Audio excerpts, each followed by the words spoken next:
Magluluto pala nito guys. Kailangan mapakuluan hanggang sa lumambot na yung langka. At pagkatapos nun, saka mo na lagyan ng gata. Yan, pakuluan ko muna siya. So, habang pinakuluan ko yung langka, pumunta muna ako ng palengke. So, grabe, sobrang init dito guys. Oh. Sobrang liwanag ng langit. Yan yung palengke namin. So, bibili ako ng niyog panggata.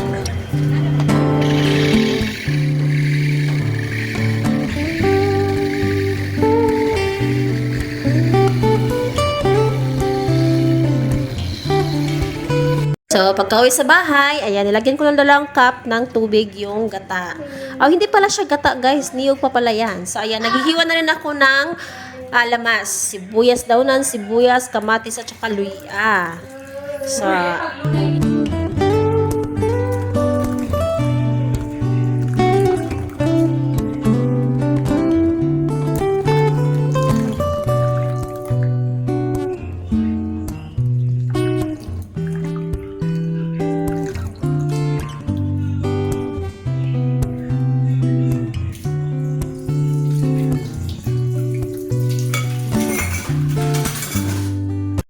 malambot na yung langka. So, hindi ko talaga in-expect guys na nakuha ko palang langka doon sa garden namin. Malapit na mahinog. Kaya ayan, yellow na siya. Pero okay lang yan.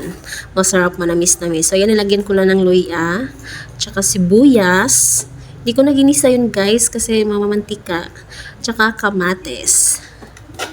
At ayan, hinahalo-halo ko muna siya para naman mabango. Mabango.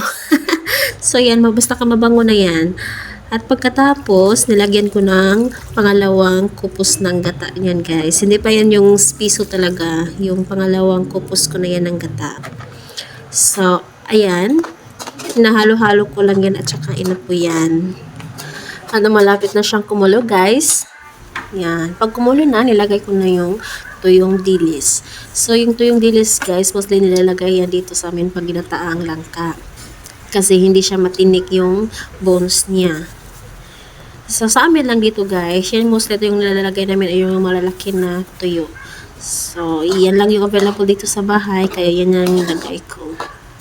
Sa inyo ba, pag naluluto kayo ng ginataang langka, ano bang nilalagay niyo? Halo-halo ko lang yan hanggang sa tumuyo yung sabaw. At kapag natuyo na siya guys, nilagay ko na yung first na gata, yung first na kupos ko talaga ng gata. At malapit na nga siyang maluto guys. So, syempre, dapat masarap yung timpla niya. Nilagyan ko ng asin. Huwag na marami kasi maalat na yung dilis niya. So, yan, hinalo-halo ko na yung finished product. Yummy! Thank you for watching. Bye! Ciao!